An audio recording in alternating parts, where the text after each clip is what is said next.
vás pri mojom ďalšom videu, ktoré je vytvorené na tému život.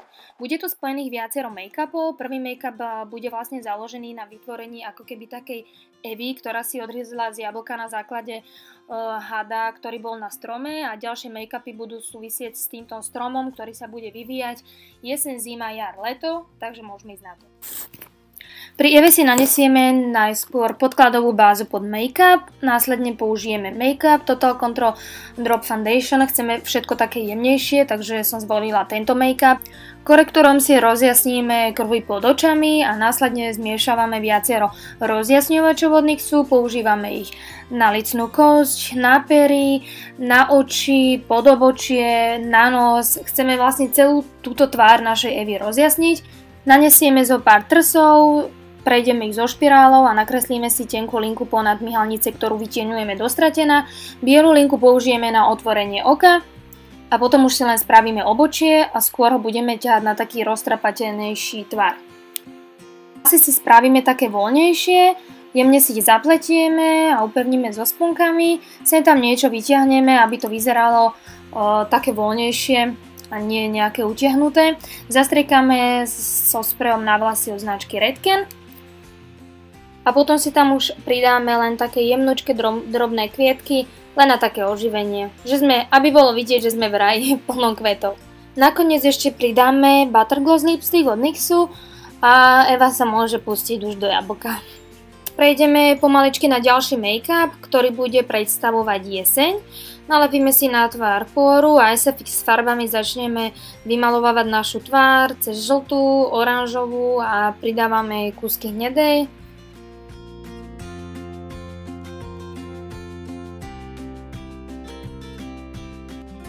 Pomocou Shadow Stick si vykreslíme oko na žlto a pomocou paletky Ultimate si vlastne zapudrujeme tento tieň žltou farbou a postupne tieňujeme s oranžovou a červenou.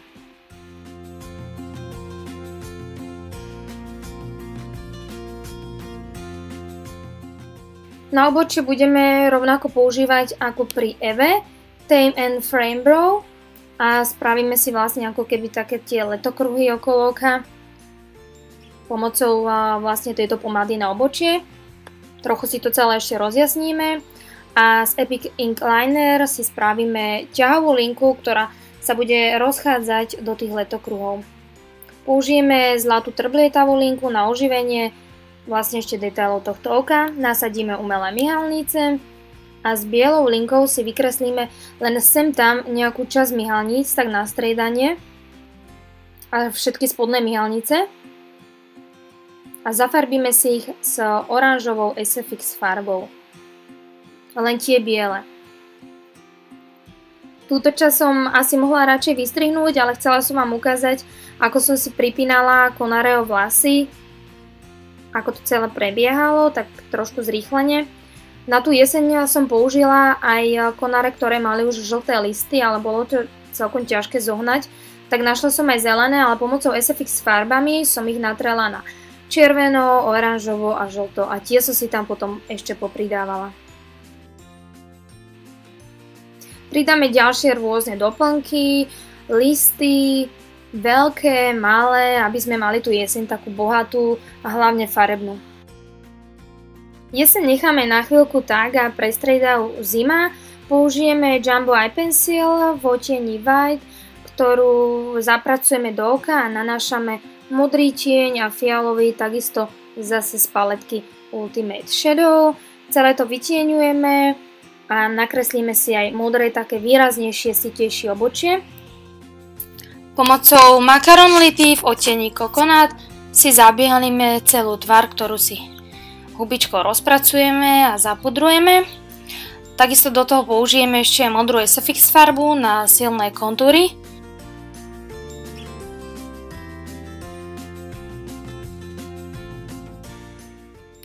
Všetko to rozjasníme pomocou Duo Chromatic v odtieni Twilight.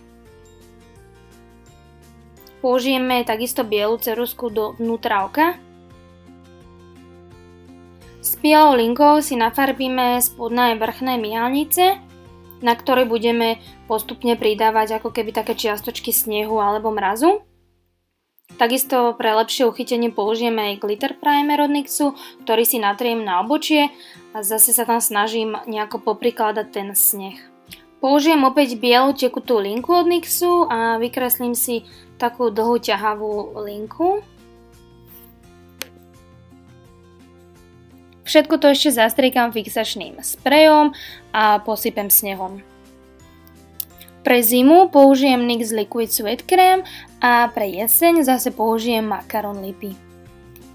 Všetko to je viac menej o detailoch, pridávam trošku červenej, zlatej, pre zimu zase pridávam striebornú, sneh a mraz. Takisto si spravíme aj telo, snažíme sa zakryť si vlastne naše telo, na ktoré si budeme lepiť kôru, aby sme vytvorili taký ten efekt stromu. A postupne si už pridávame podľa ročného obdobia. Pri jeseň sa budeme snažiť spraviť si našu polovicu takú červenú, zlatistú, žltú a podobne. A zase tú časť zima spravíme na modro, bielo, použijeme SFX farby, sprej, rôzne trblietky a doplnky.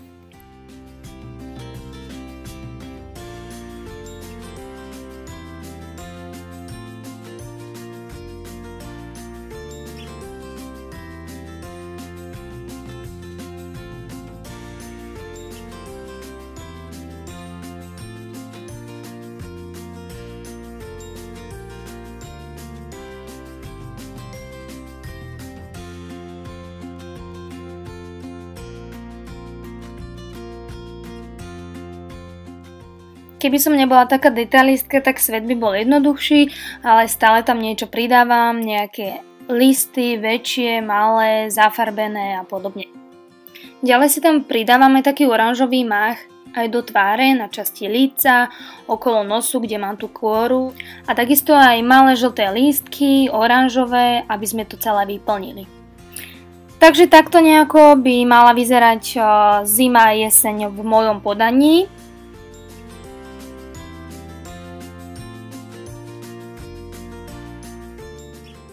A môžeme sa pomaličky pustiť do ďalšieho tutoriálu, ktorý predstavuje jar a leto.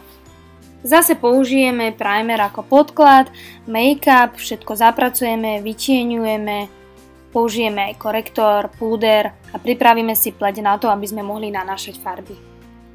Používame prípravky, ktoré sme používali aj doteraz, takisto pomocou NYX Ultimate Shadow Palette použijeme ružovú na horné viečko a shadow stick v otieni. Green použijeme na dolné viečko. Pomocou kvetov si spravíme prvú polovicu horných pier a takisto si nanesieme alebo nalepíme kvety aj na obočie a celé si ho prekryjeme malými čiastočkami kvetov. S fialovým Macaron Lippy si dokončíme prvú polovicu našich pier a s trblietavou linkou si vykreslíme linku na hornom viečku. Použijeme zase také malé zelené rastlinky a nalepíme si ich na dolnú časť viečka. Pomocou palety Sweet Cheek si doladíme prechod obočia s horným viečkom. Následne už pracujeme na celkovej tvári, vyplňame ju pomocou SFX farby v otieni green, použili sme aj shadow stick v otieni green a celé to tieňujeme. Celú vlastne jeseň pred tým, čo bola, sa snažíme prekryť na jar. Pomocou SFX farby Fuchsia si doladíme celú tvár na ružovo, alebo tak trošku aj bledučko fialovej. Nalepíme si umelé riasy a pustíme sa do tvorenia našej novej koruny, ktorá bude predstavovať jar.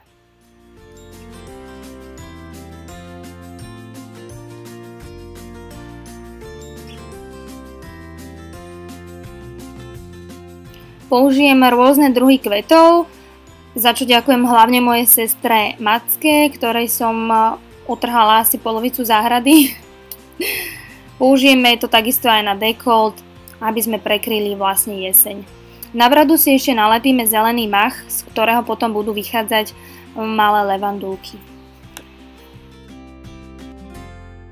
Jar je plná kvetov, tak si ešte pomocou bielej tekutej linky dokreslíme nejaké tie lupienky, ktoré budú vychádzať z hornej pery, na ktorej máme už nalepené fialové lupienky. A spravíme si ako keby takú rozkvitnutú časť, ktorá bude vychádzať do hornej pery. Pomaly prejdeme na leto, ktoré je typické tým, že v lete sú všetky plody na stromoch a budem používať čerešne, rybezle a nakoniec aj jablko, ktoré si potom Eva vlastne zoberie zo stromu. Pri tejto časti používam všetky produkty, ktoré som používala doteraz.